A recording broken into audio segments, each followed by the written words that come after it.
Hello everyone, welcome to Josh Max channel. In this video, we are going to see for CBSE Maths Grade 12 Standard Chapter 5 Continuity and Differentiability Exercise 5.1. Already in the last video, still question number 9, I have uploaded the solution. Now in this video, we are going to see the solution for the 10th sum. Okay, so let's see what is the given question.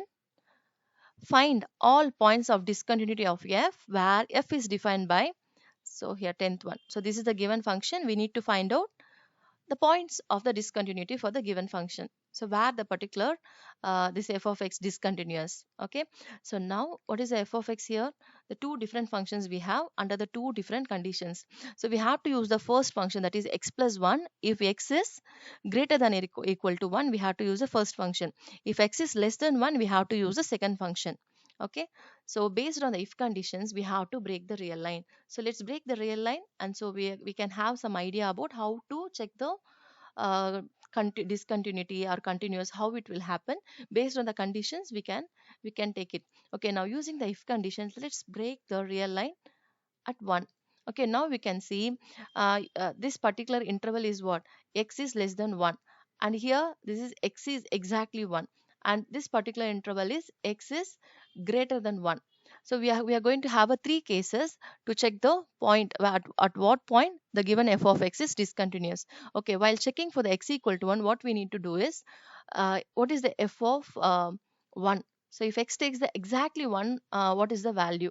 So while checking the continuity, in the last videos I have mentioned, not only at the exact point, we also check the close values of 1 from the left hand side as well as in right hand side. So left hand side, right hand side, we have infinite values. So with the help of the limit, we are going to check whether left hand limit, right hand limit coincides or not. Okay, so left hand limit of the 1, right hand limit of the 1, we have to check. If everything coincide, if all the values coincide, we can say that the given function f of x is continuous over there. In case if there is a mismatch, then we can say that at x equal to 1, it is the point of discontinuity. Now similarly, if x is less than 1 in this particular interval, we have to check the same way. But here, if x is less than 1 means we have infinite values. Okay, infinite values here we have. So what we can do is let's have some common variable. We can consider the common variable. That common variable condition also same like c less than 1, we can have it. Okay, if c less than 1, then f of c value, then left hand side of the c, right side of the c, if everything is coincide or not, we are going to check. Okay, if everything coincides, then we can conclude that there is no discontinuity in this particular interval. Similarly, we are going to check for x is greater than 1 as well. So basically, how many cases we are going to have for this particular sum? So case 1, at x equal to 1, I am going to check. And in case 2, if x is less than 1, and in case 3, x is greater than 1. So to check the continuity or to identify the discontinuity points, totally we must have the three cases for this particular sum. Okay, now case 1. So as I told you, case 1 is what? If x is equal to 1. Okay, now from the given question, we understand if x takes the exactly 1, we have to choose the first function. So let's replace input as a 1. In place of x, just replace 1 here. Same way in the right side. So 1 plus 1. So outcome is 2. Okay, so we found f of 1 as a 2. Now the close values of the 1 from the left hand side. Now left hand limit, let's go into find out. Left hand side limit x is approaching to the 1. Since we are approaching from the left side, no, for that indication minus sign. Okay, here f of x. So now the close values of 1, it's like approximately 1, but it's a less than 1 only. If it is less than 1, we have to choose the second function. This function we have to choose. So replace f of x with the second function, that is x square plus 1. Now all the close values of 1 in the left hand side, approximately it's 1 only. So let's replace, if x is approaching to 1, let's replace x as a 1. So 1 square plus 1, so which is 2. Now right hand limit, limit x is approaching to the right side, so for that indication plus sign, now f of x.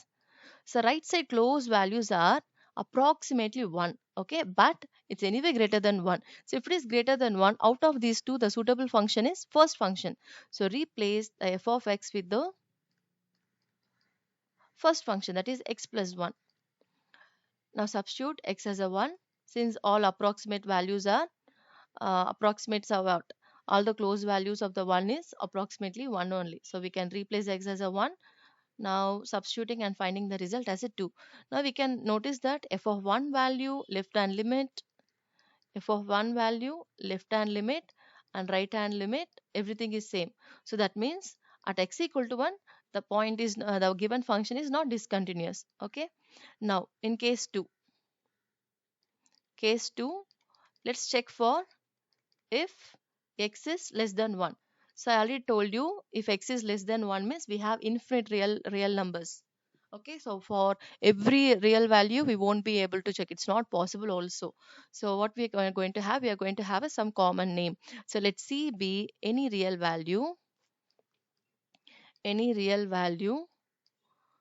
At the same time c should be less than 1. Okay, now f of c. So what is the C condition? C is less than 1. If it is less than 1, which function we have to choose? Second function. So what is our input? Input is C. So in place of x, just replace C. That is C square plus 1 we will have. So C square plus 1. Now understand one thing. So where do we have C? C is less than 1. So here we have C. Now, the close values of C in the left hand side as well as in the right side, both are less than 1. So instead of finding left hand limit, right hand limit separately, we are going to deal with a single function. So together, let's find the limit. Okay, so limit x is approaching to C. Okay, so I am not using any symbol here, minus or plus. So that means what? Left hand limit, right hand limit together I am finding now. The reason is, for the left hand side as well as the right side, the close values are what? Less than 1 only. So that means we are going to find the limits with a single function. Left hand limit, right hand limit, both are with the help of single function only we are going to work out. So instead of finding it separately, for the time saving purpose, we can do it together. Okay, so now f of x. So what is f of x? The c is less than 1. So the left side close values of the C, right side close values of the C, both are less than 1. So if it is less than 1, the suitable function is x square plus 1. Okay, so input is C, then what happens here? Okay, first let's replace f of x, so x square plus 1. Now applying the value C square plus 1. Now from this what we can say, f of C value and limit x is approaching to the C, f of x both are same. Now we can conclude that there is no discontinuous at in this interval. Okay, if x is less than 1. Now we have to check for the other one. So case 3 is what? So which interval is pending? If x is greater than 1. Same way, if x is greater than 1, we have infinite real values. So let's have a common name for this as well. So let's see with any real value, at the same time c should be greater than 1. So greater than 1, so f of c. So when c is exactly c. Okay, so greater than 1, it can be a 5, it can be 6, it can be any value, it can be 1000, it can be anything. So if it is greater than 1, so we have to choose the first function x plus 1. So if the input is c, so x plus 1 becomes c plus 1. Okay, so now let's find out the limits. So basically where our C lies in this interval C. Now while finding the limits, so if the for left hand limit and for right hand limit, in case if we are dealing with the same function, so in this case left hand limit, right hand separately I have done, because f of x here is different, here is different. But in this case and in this case, no, left hand limit and for right hand limit, single function only we are going to deal, right? So instead of finding it separately, for time saving purpose, together like this we can find out. Okay, so now here c is what? Greater than 1. So right side close values of the c as well as left side close values of c anyway greater than 1. So that means we have to choose the first function x plus 1.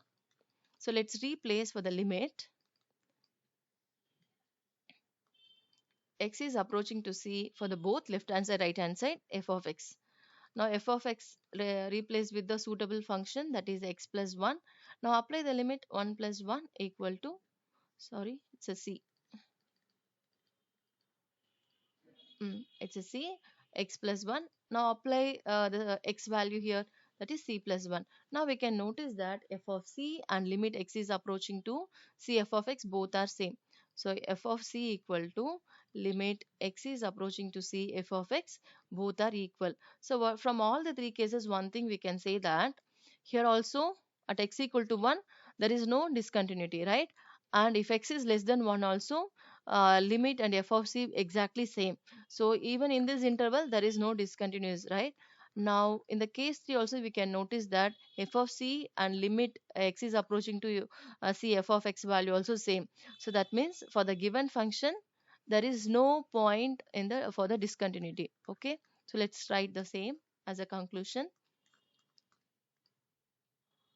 So from above cases, from above cases we can conclude that given f of x is continuous for all values, for all real values.